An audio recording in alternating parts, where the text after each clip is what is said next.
Another rainy night. These harsh conditions have become the norm for the Bokoblins living in this camp. And with the nights seemingly stretching longer and longer, these Bokoblins become more and more paranoid about what could be lurking in the shadows. This is why it would suck to be a Bokoblin. Bokoblins may first be seen as dangerous obstacles to maneuver around in Hyrule, but have you ever stopped to question why they're here in the first place? Sent into Hyrule to further Ganon's plan, these Bokoblins are mostly here against their own will. They set up camp as best they can and struggle to come to terms with the new land's rules of time and space. This may explain their confusion around certain events.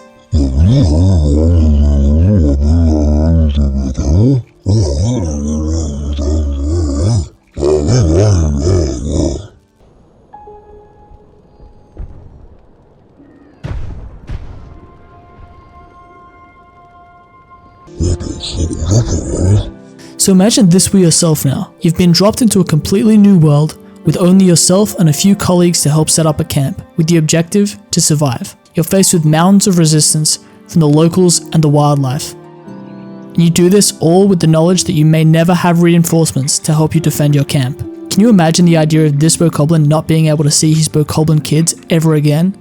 That's a scary reality, and one that the Bokoblins must face head on every single day.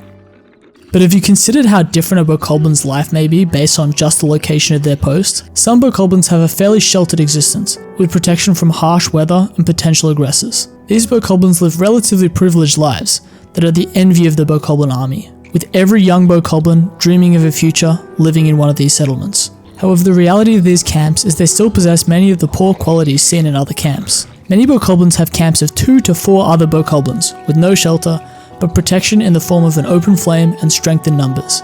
These Bokoblins live markedly different lives to the sheltered ones, with illness and trenchfoot being rampant due to the exposed conditions.